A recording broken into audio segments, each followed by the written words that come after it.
Good afternoon or good morning if you're in Hawaii or Alaska. I'm Jill Holt and I work with Mountain Pacific.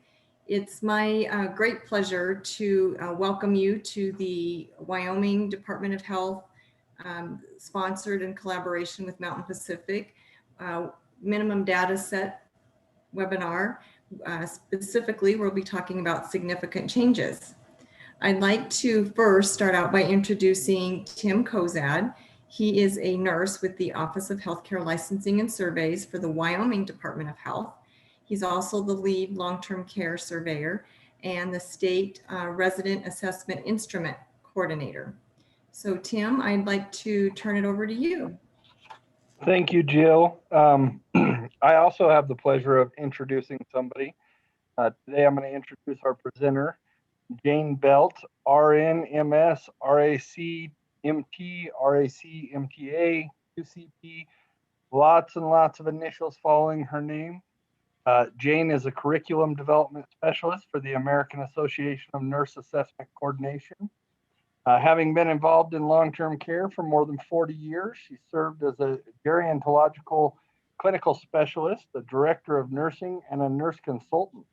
She has a master's in nursing and is a master teacher for ANAC. Jane's areas of expertise include developing and providing countless programs for accuracy and completion of the MDS for all levels of staff, and reviewing and working with providers and attorneys regarding Medicare reviews. She's presented on many topics at state and national level, and she serves as a content expert for ANAC and its membership. So with that, Jane, I'll turn it over to you, and thank you. Thank you very much, Tim. Sorry for all those initials. I should have shortened it up. But anyway, that'll give somebody something to do to figure out what they all mean. Anyway, and I want to thank Jill from the Mountain Pacific Quality Health and Tim from the Wyoming Office of Healthcare Licensing and Survey. I really want to thank you for this opportunity to work with folks spread out all over that western part of the United States. So it's a great opportunity for me, and I do appreciate it. And before we get too far, I also just want to quickly just say a big old thank you to all of our heroes out there that have worked like crazy through this pandemic, might still be working like crazy, but we really do appreciate your efforts. They have not gone unnoticed. Okay, so with that, what are we going to talk about? Well, we're going to look at what is the definition of significant change. What's the timing for completion of that significant change assessment? We'll also look at the Resident Assessment Instrument, that's the RAI, the Resident Assessment Instrument Guidelines for determining major decline or improvement. And I'm guessing most of you, rather than saying the RAI, you might be saying the MDS book. And we're talking the same thing. And then we'll look at a few case studies to just determine if a significant change assessment should be completed. So we've got a pretty good agenda here. And as we think about the MDSs, and I know that the nurse assessment coordinators out there, you work every day to ensure accuracy of the assessments.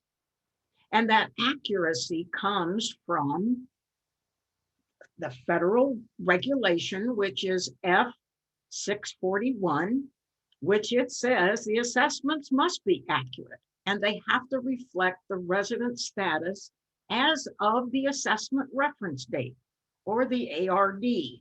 And that ARD, assessment reference date, is also item A2300 on the MDS. Accuracy, that's what we're all about doing MDSs, being on the interdisciplinary team. It's all about accuracy because we need to develop an appropriate care plan. We need to have quality measures that really do reflect the quality of care that we are providing our residents. We want to make sure that the facility receives appropriate reimbursement. And we certainly want to be accurate so that we avoid any kind of appearance of fraud or abuse. So as I mentioned, the RAI User's Manual or the MDS Manual, that's your definitive source for the MDS coding. You got a question, that's where you go. And no offense against your office mate that you might be working with, but when you have a question about how to code something on the MDS, I would prefer that you first go to the MDS manual. Nothing against your office mates. I don't even know them, but nothing against them. But I found that even sometimes office mates have been doing the MDS not quite right. So go to the manual, see what it says, discuss it with your office mate or some other person on the interdisciplinary team and get it worked out. But that MDS manual cannot be replaced. And a big part of that manual is all the clarifications and the notes and the tips and other pertinent information that's needed to understand even how to code the items. Make sure you've got the most recent version of the manual, and that's version 1.17.1. It hasn't happened recently because of all the commotion we've been experiencing, but typically CMS does post updates on its website, and it's kind of easy to get to. It just says MDS, CMS MDS information, and that'll take you there. Part of our process for making these assessments accurate is that the rules, and this is even in the federal regulations, it says that we must use an interdisciplinary process. We bring together the team, and that accuracy then is achieved by using the appropriate qualified health professionals that are documenting that resident status. That's the documentation we have to look at and share and make sure it determines what that resident health status is for a particular MDS item. The regulation goes on to say that the assessment must be conducted by staff that are qualified to assess relevant care areas and knowledgeable about the resident. You cannot assess the resident sitting in an office. You have to get out there. You have to be with them. You have to watch them, observe them, talk to them, talk to any staff that's involved with their care. And the regulation goes on even further and says that the assessments must be conducted with the appropriate participation of health professionals. Where do we get the data?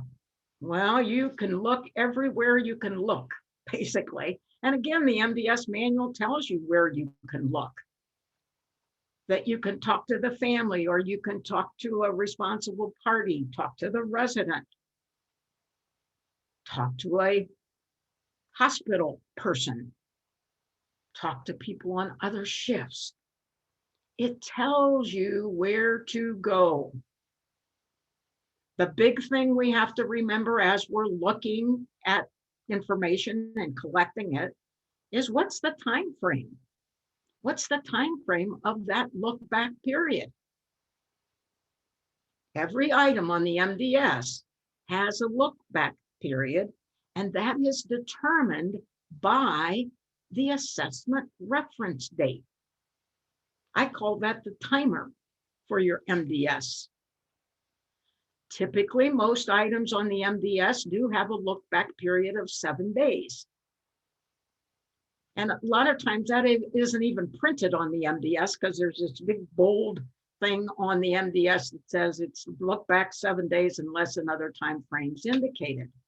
Well, that other time frame indicated is right on the MDS. So anything that happened before or after the look back period doesn't go on that MDS. The exception to that would be J1900 about falls and falls since admission or reentry or the prior assessment. And there in the manual, it even says, if you've already completed, the resident's fallen, you've already completed your assessment, and you've already submitted it to the key system, it says that you need to look at the medical record, medical documentation, anything that you can get that might mean you need to modify the assessment. The assessment's got to match the resident and what the records say. The other thing I want to say for this slide is also when you're working with surveyors and they might be discussing with you the accuracy of the assessment, make sure you're all talking about the same assessment, number one. And number two, make sure you've all established the assessment reference date. Because if the surveyors are looking at medical records for one assessment reference date, and you're looking at another, no, it's not going to match the MDS. So we all got to be on the same page. Supporting documentation, what it says, that any reviewer or any kind of an auditor of the medical record should be able to come to the same coding decision by reading the chart. Again, that's why we've got to all use that assessment reference date. There is an exception for that, and it's the interviews. The interviews are documented directly on the MDS form. And there is no expectation that that interview be documented anywhere else in the medical record. You've got it when you collected the MDS.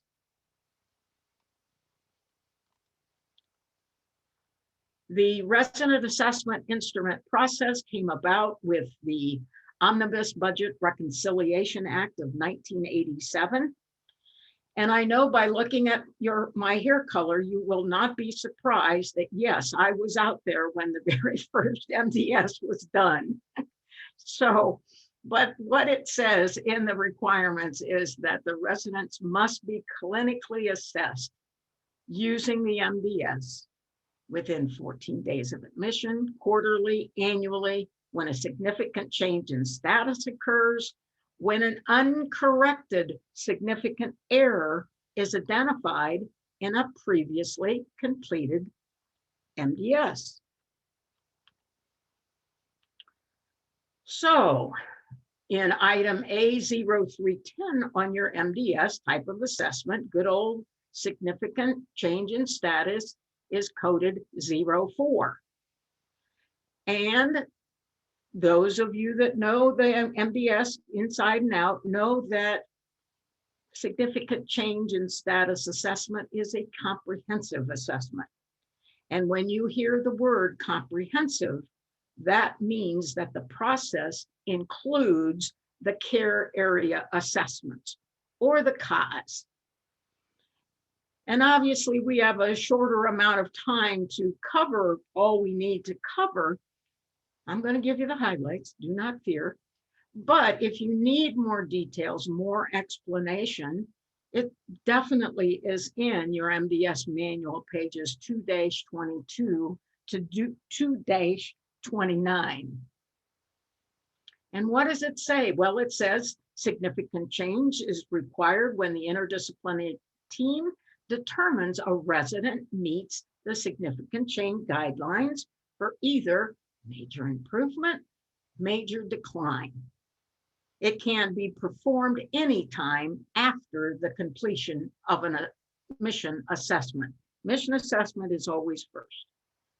The completion dates for the MDS and the care area assessments depend on the date that the interdisciplinary team determination was made that, yep, we got to do a significant change. We need to get that process started. So what is this definition? Well, it's a major decline or improvement in the resident status. And you can see there's 3 conditions. It's not going to normally resolve itself without intervention by staff or by implementing standard disease-related clinical intervention. In other words, the decline is not considered self-limiting. Secondly, it impacts more than one area of the resident's health status. And thirdly, it requires the interdisciplinary team to review and or revise the care plan. So let's look at that word self-limiting. What does that mean when it says that the change is not self-limiting? Well, typically, if someone has a upper respiratory infection, you know, they have a little bit of a cough, they might even have a low-grade fever, and you might give them some cough syrup, you might give them some acetaminophen, and sure enough, gradually, that upper respiratory infection goes away.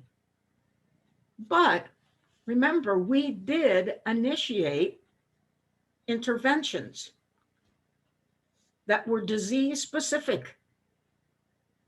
And if the cough syrup and the acetaminophen had not resolved that upper respiratory infection within 2 weeks, boom, staff should begin to do a significant change in status assessment.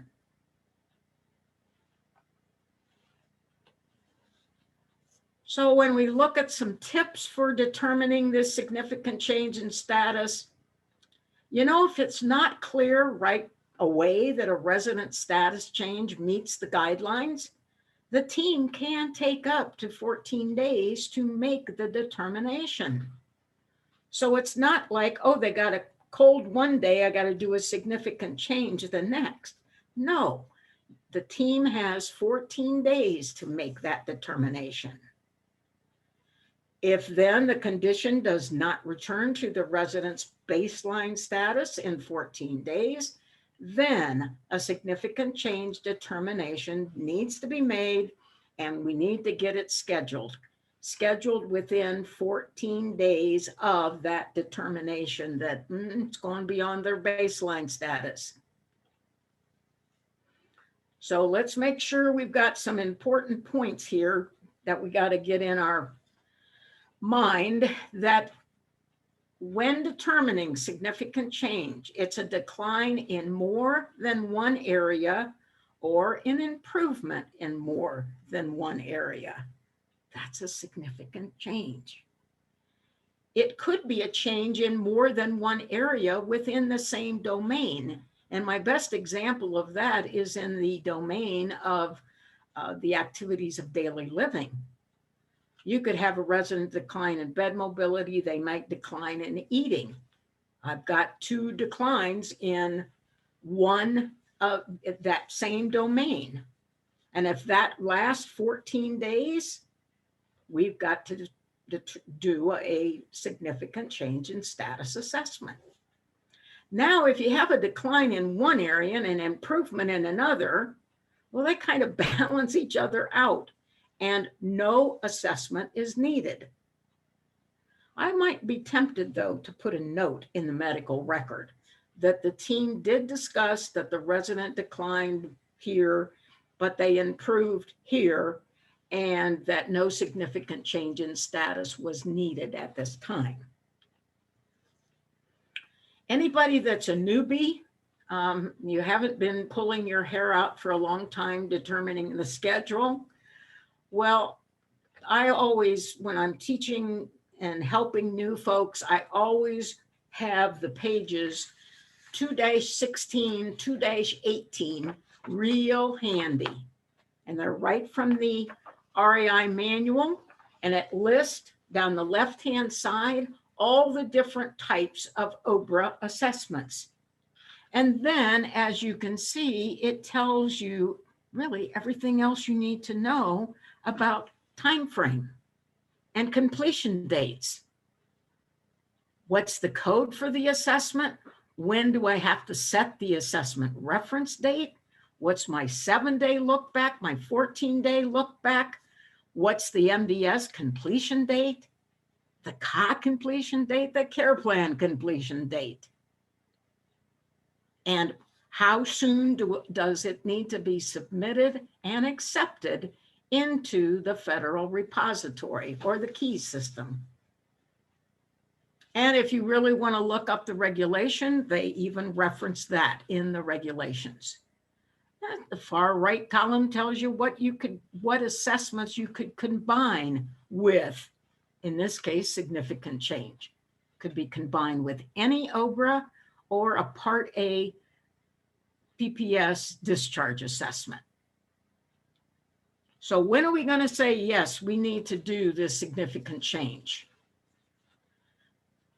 One of the most important things when you're determining it is to look at what is the resident's current status going to be if you went ahead and coded the MDS, and compare that to the resident's most recent comprehensive assessment. Compare it to any subsequent quarterly assessments that have been completed. Look at section G. There's a real clear giveaway if we've got 2 changes. Looking at mood, what we've checkmarked in mood or behavior. Look for the differences. And if there's more than 1, that would be 2, and the condition's not expected to return to the baseline within 2 weeks, yep, that's going to be appropriate to do a significant change. The resident enrolls in a hospice program, or the resident receiving hospice services decides to revoke their hospice election. They don't want the hospice services anymore. And another big item, that last bullet, maybe star it or circle it or something, but that is often missed by facilities, that when the resident changes hospice providers, make sure that you do another significant change in status assessment. The other thing that you want to consider would be, well, how soon is this resident going to be discharged? Are they going to be discharged in the next week or so? Most likely, I sure hope so, the nursing home's already engaged in discharge planning with the resident and the family, and that a new comprehensive assessment isn't really going to help anything with discharge planning. Concentrate on the discharge plan, not doing a significant change. We talked about terminal residents, and a significant change in status is not required if that decline is expected as a whatever usual course of that terminal disease. Or now, if a terminally ill resident experiences a new onset of symptoms or a condition that is not part of the expected course of deterioration, and the criteria are met for a significant change, yes, sir, Bob, you need to do a significant change in status assessment. We talked about the hospice election. Let's go into that a little bit more, because CMS did do us a favor. It's been now probably three years ago, but a significant change in status is required to be performed when the terminally ill resident enrolls in a hospice program. Okay, we knew that.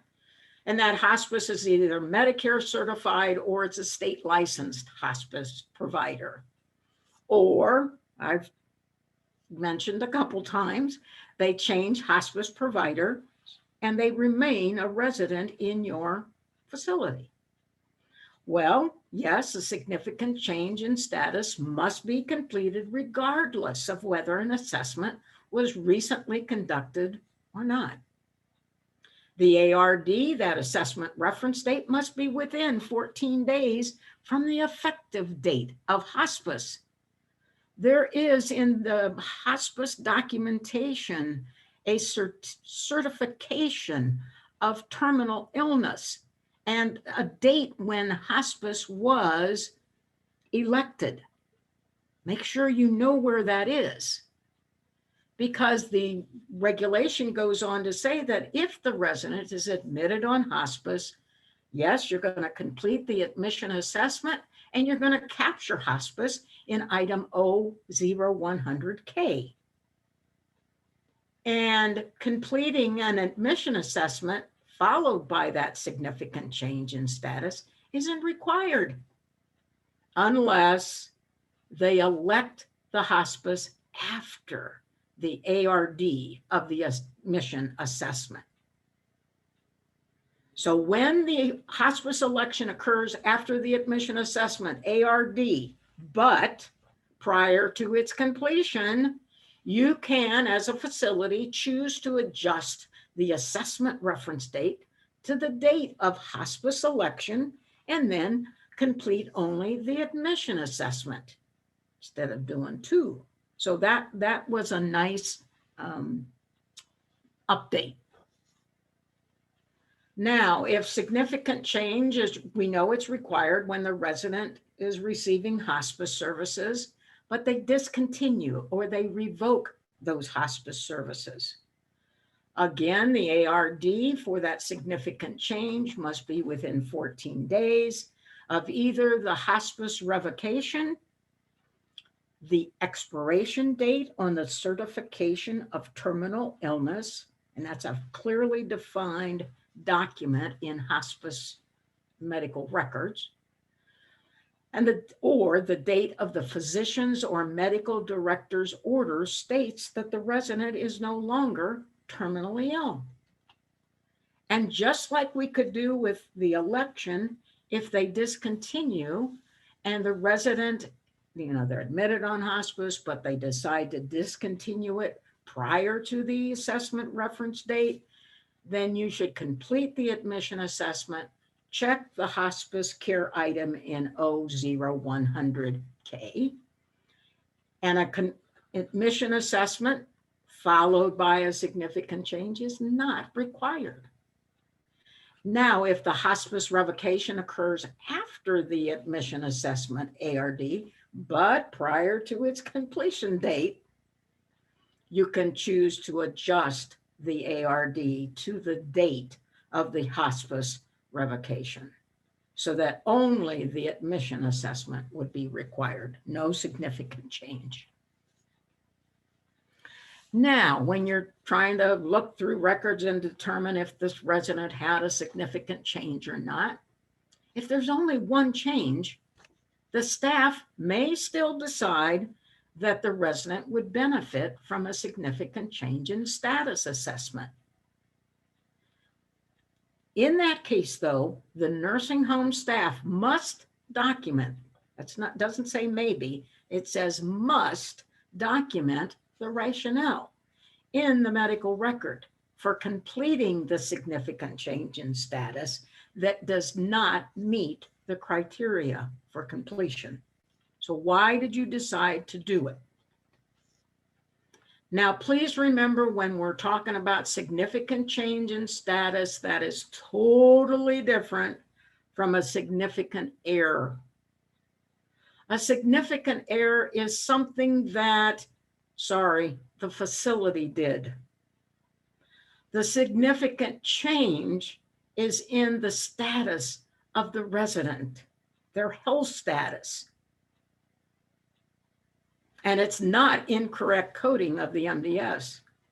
We coded it right. They had a change in their status.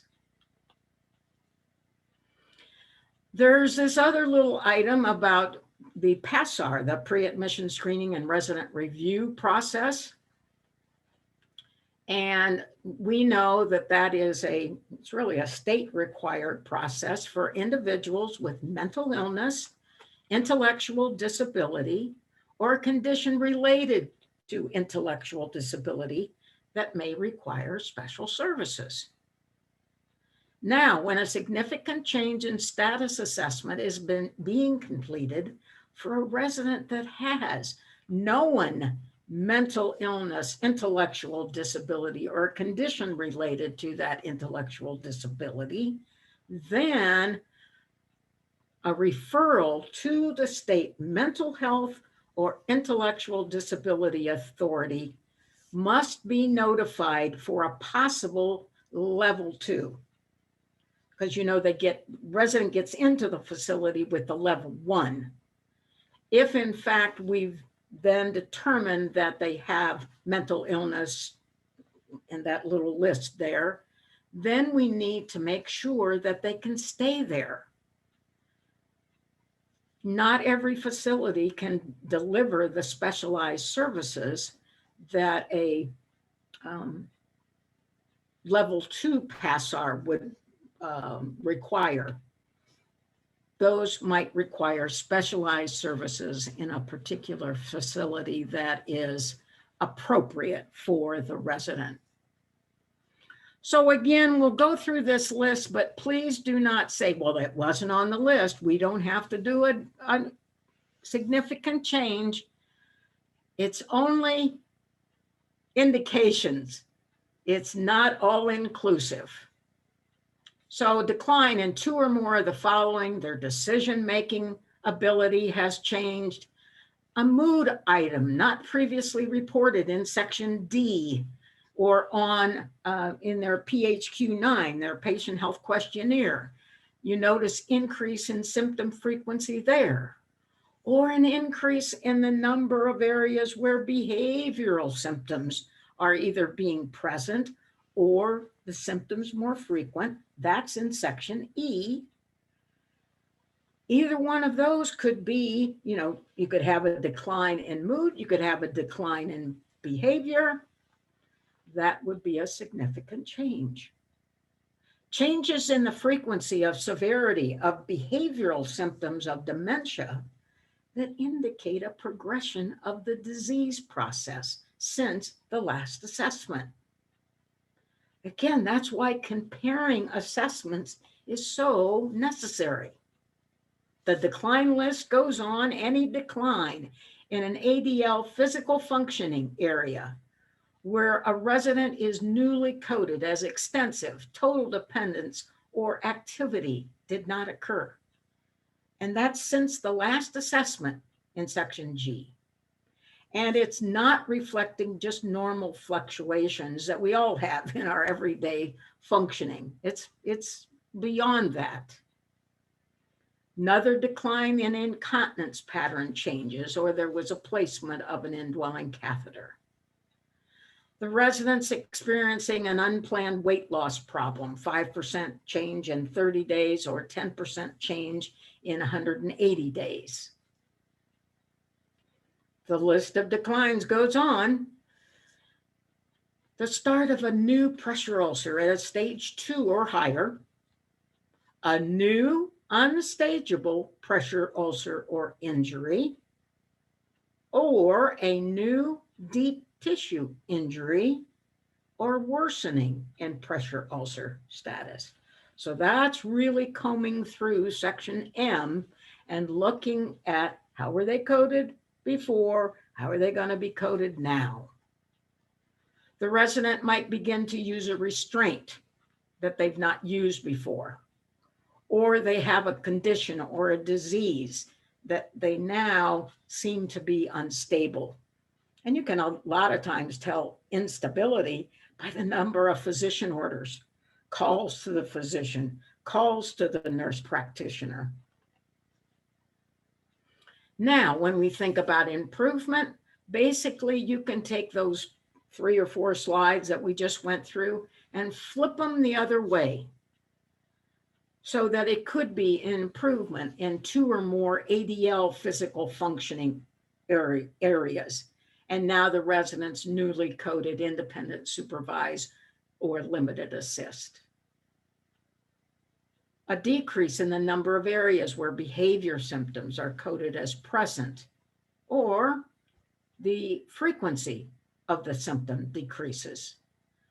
Their decision-making improves, their incontinence pattern improves. Now, let's think about the significant change in status and when it would not be required a short-term acute illness from which the interdisciplinary team expects a full recovery. Again, that expectation time period is only 14 days. Well, I know they'll be better in 6 weeks. No, it's got to be within that 14-day time frame for a full recovery. Maybe the resident has a well-established, predictable cyclic pattern. They have clinical signs and symptoms associated with previously diagnosed conditions, bipolar disease, for example. But again, cyclic, and it doesn't last more than 14 days. Another circumstance when the significant change in status would not be required, they're continuing to make steady progress. They haven't really stopped making progress yet. You don't know when they're going to stop, but they're making steady progress under that current course of care. So what we're doing is working, and we want to keep doing that. And the other thing here is that they've stabilized and a discharge is expected in the immediate future. And we've already talked about that. So as far as the timing of your significant change in status assessment, again, it's the determination has been made that the resident meets the guidelines. Document, star or underline or whatever you need to do for that first bullet. Document the initial identification in the clinical record. Again, the bad news about that is, well, we all know when it started, but it also is a trigger for the surveyors that they know to look for and to expect a significant change in status assessment. And they know that it must be completed, the MDS and the cause, within 14 days of that determination. So it's the ARD plus 14 days. But get it documented. What's changing?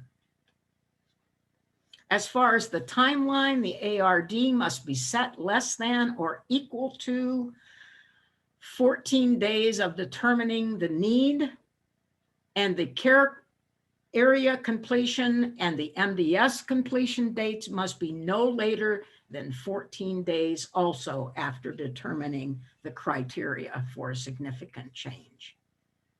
And like I said, when it's comprehensive, that means cause. So you're going to review all the previously care areas that were triggered, compare them to the previous status.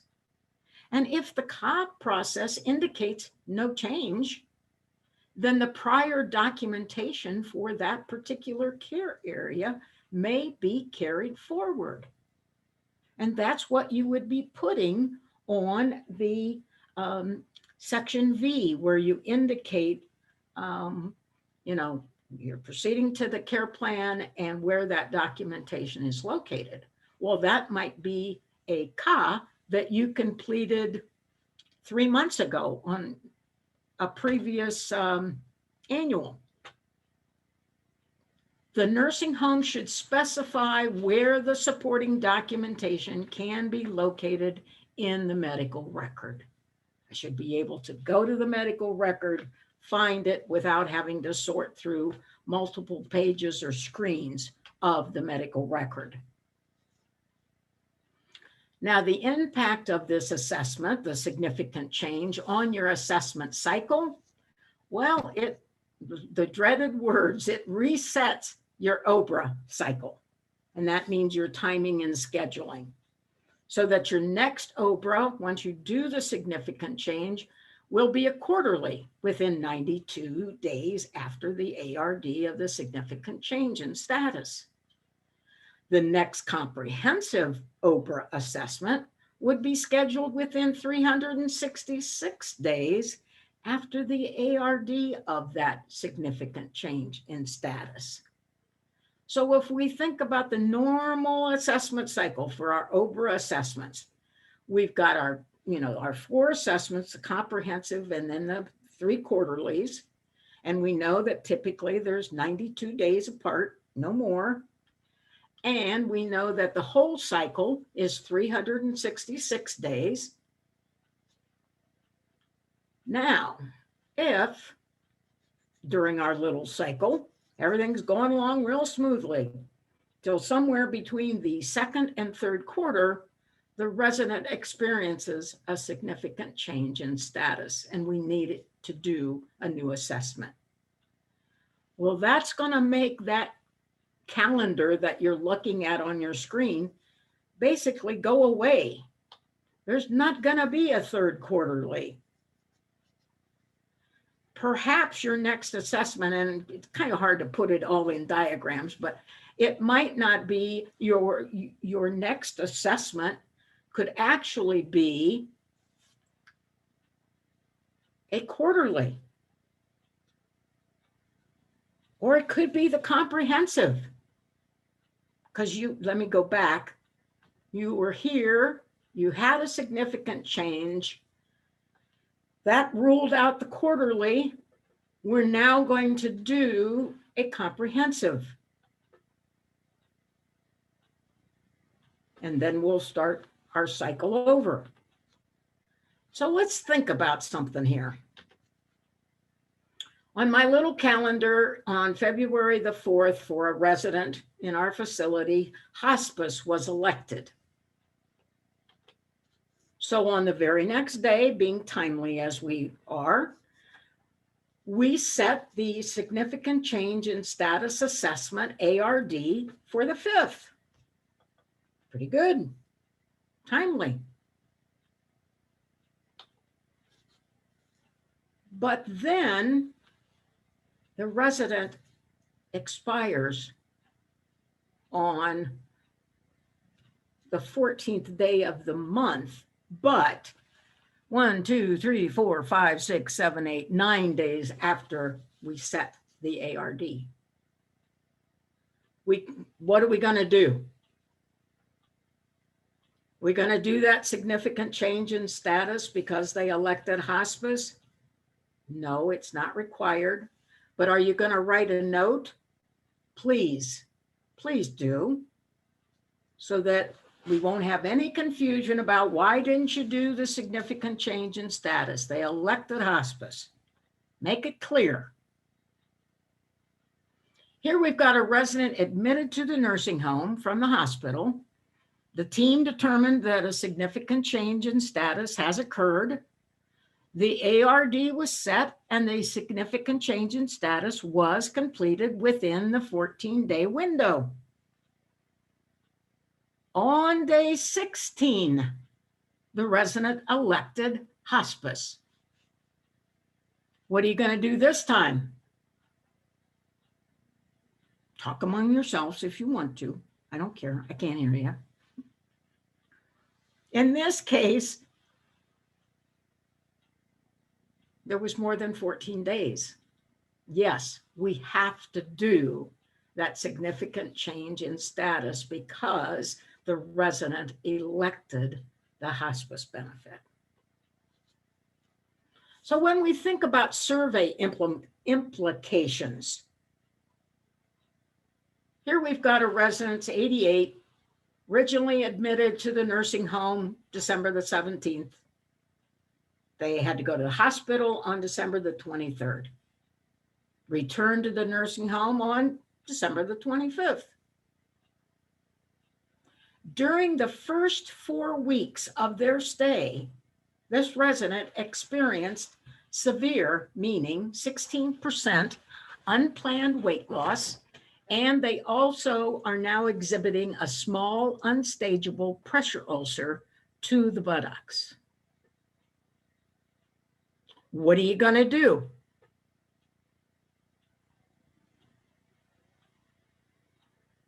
He had the unplanned weight loss, and that was within 4 weeks. And he has a small pressure ulcer.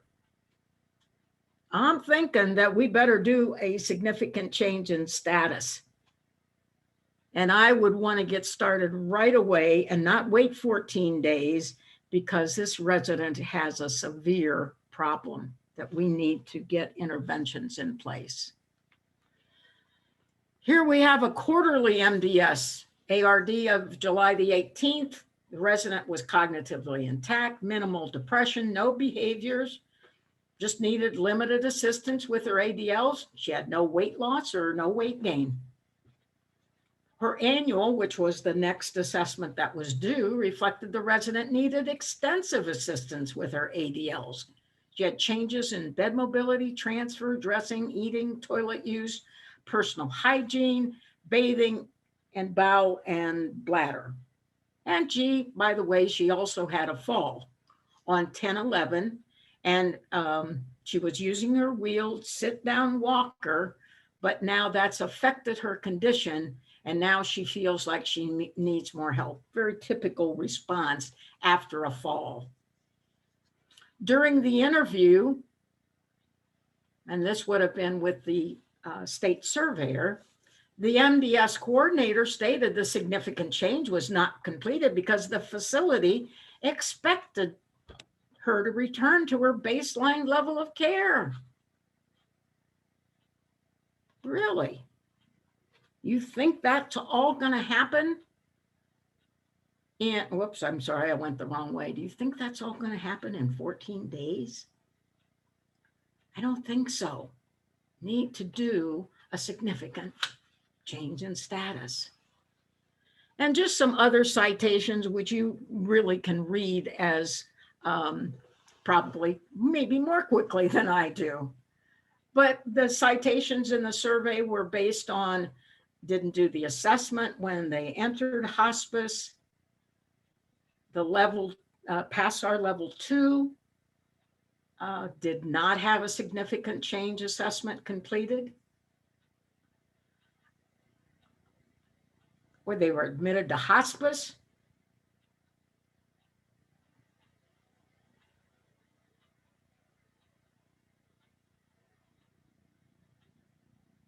So that would have been a significant change. And then another resident had acquired sacral pressure ulcers, and 2 or more ADLs declined. Resident went from walking with assistance and transferring to not being able to walk safely independently and not being able to transfer safely independently. You've got to compare. And I always found that one of the quickest and easiest ways was to look at section G. And yes, look at section D for mood and E for behaviors. But here you can see what that resident was coded on admission. Limited assist, extensive assist for locomotion, but limited for dressing and personal hygiene. But look at their quarterly. They needed more help, more people.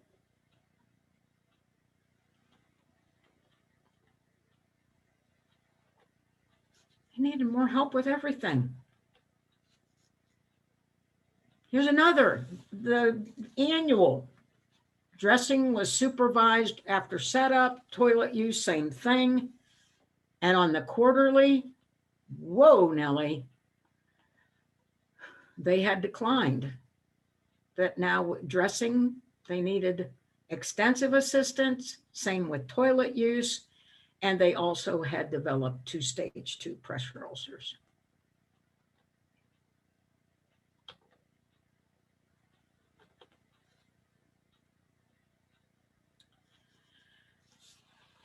Here was a question that I received from a nurse assessment coordinator. During his stay, a resident developed an S-jar cap on the heel. After 2 weeks of observation to determine if this is going to be a significant change, the S-jar cap is still there. Is this a significant change?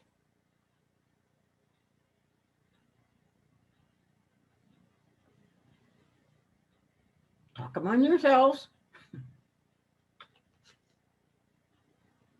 Again, if there is no other functional status, medical status change, this example is only one area of decline and does not meet the criteria for significant change. Does that make sense? And Jill, I just remembered as I was on the previous slide that I was supposed to stop and ask you if there were any questions, and I never did. I just kept rolling along. So, do we have any questions now?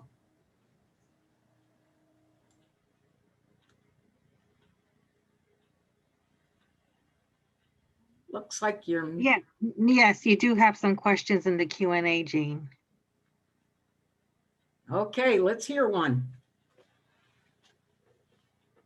Let's see, from Lindsay Messer.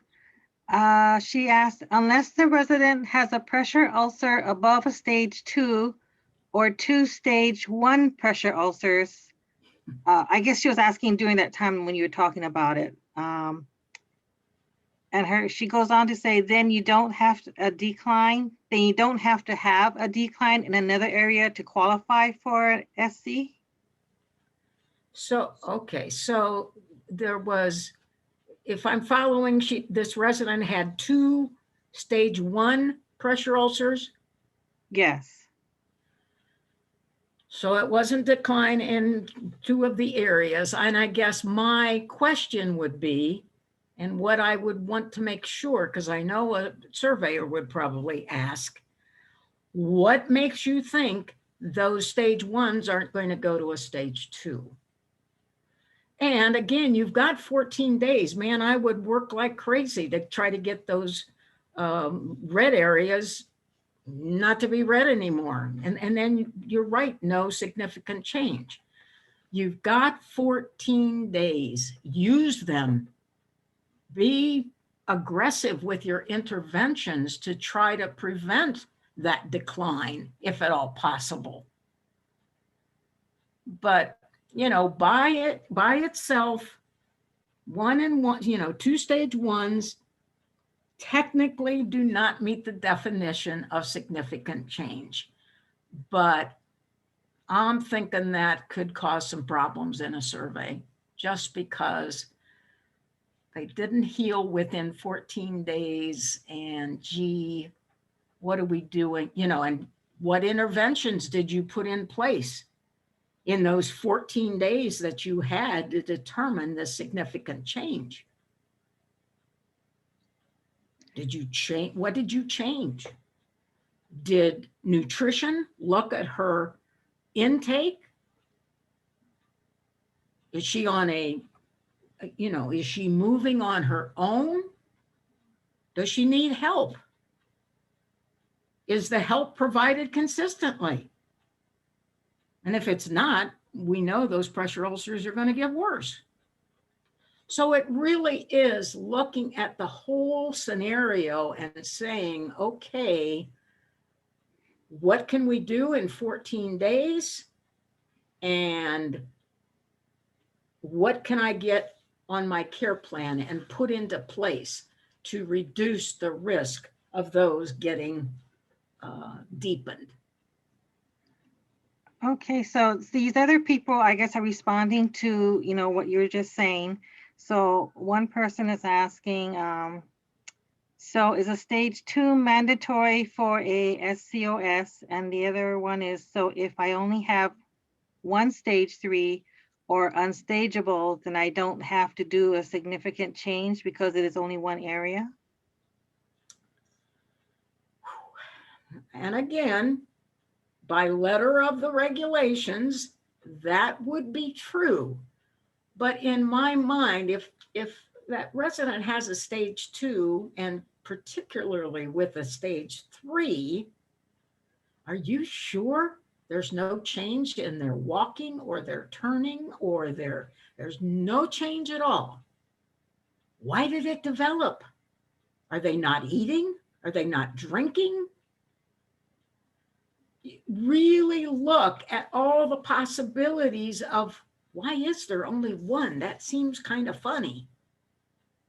It doesn't tend to follow what you would expect with someone that has deterioration of their skin. Were the interventions not in place? What was happening? But again, letter of the law, it was only one change. But boy, I'm thinking that would be a hard one to convince surveyors. Okay. But someone asked it. Point out the, get out the MDS manual. Have them, show them the definition of significant change. So another question is, if there are more than one pressure ulcer that quickly heal within a short amount of time, do we need to do a SC? 14 days is the quick. If it's over 14 days, I would do a significant change because they did not return to their baseline within 14 days. If a person has more than one pressure injury, do the ulcers count as only one care area, or do you count each ulcer as separate counts for a criteria for a significant change? I kind of at the end, so they have one whatever stage and they get another one and they heal. I got lost. Try me again, Joe. So if a person has more than one pressure injury, do the ulcers count as only one care area, or do you count each ulcer as separate counts for a criteria for a significant change? I would think each area would be one. So I would determine that as a deterioration in two they had 2 stage whatevers that appear. And again, don't go to the surveyor and say, Jane Belt said this, because it does also depend on the documentation, the circumstances. What does your care plan say? You have to look at the whole picture, not just, well, it doesn't say that in the manual. And I get that. But the other thing about the manual is it says we have to use our clinical judgment. And you can't put all the possibilities of clinical judgment in a manual. That comes from experience and knowing the resident, knowing about the resident. But I would be tempted to do a significant change if they had 2 pressure ulcers, yes. Okay, there are more questions about the pressure ulcer, but there was one question earlier that said, did you say a SCSA needs to be done on a resident who changes providers? Hospice providers. Yes, and that is true. If they change from XYZ company, hospice company, and they go to ABC company, hospice, yes, you need to do a significant change in status assessment. Okay, great. Back to the pressure ulcer issues. Let's see here. I'm thinking this must get cited a lot or something. If you have a resident that has a stage 1 but has went to an SCHAR, would this be a significant change?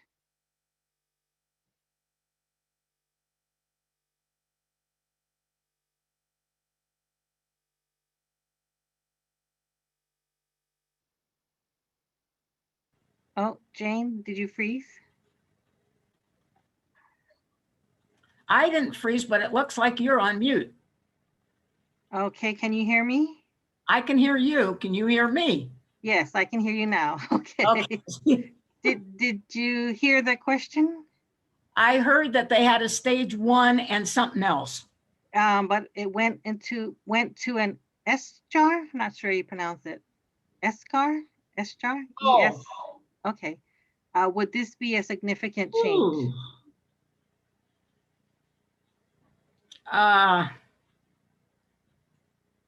Well, it certainly was a decline. It seems like it's only 1, but I'm sorry, but I've got to go back to my same questions. What happened? How did it go from a reddened area to a deadened area? SCHAR is dead skin. What, did they not move? Where were the interventions? Were they not, what were they getting in their diet? Yes, I would have to say it doesn't technically meet it, but wow, something's going on with that resident if that happens. And it's not good what's happening.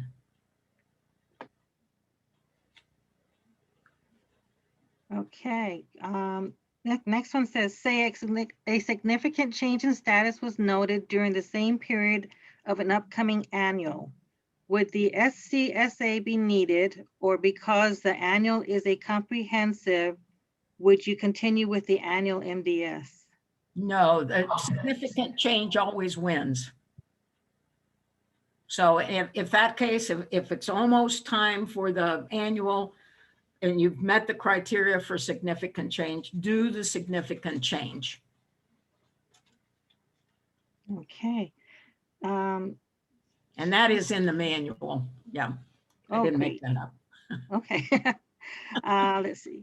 This one is asked, something I run into with 2 residents who frequently have reddening and stage 1s is their autonomy to refuse interventions to prevent worsening PIs.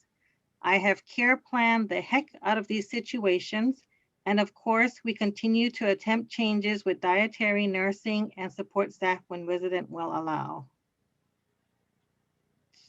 She didn't really ask a question, but I guess that's the situation. I guess, yeah, that's the situation. It sounds like, well, it doesn't sound like there's much else you can do. It sounds like the resident is cognitively with it. It sounds like they're making their own decisions, but do they have a family? Is there a reason they don't want to do whatever we want them to do? Why is it that and I hate to keep saying it, but I just know from experience, you got to dig into what else is going on. Because maybe it's not a significant change, but it's maybe something that we can fix. But we got to get down to the root cause. Why is it they're doing this or not doing this? What's the reason?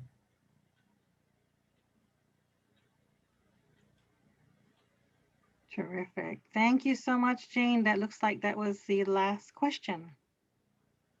All right. Sounds good by me. Well, thank you again, Jill and Tim. Much appreciated. And thank you for all of those of you that tuned in. And enjoy the rest of your day. Thank you. Thank you very much, Jane. It was very good. Much appreciated. Great. All righty. Bye now. Over and out. Yes. Bye.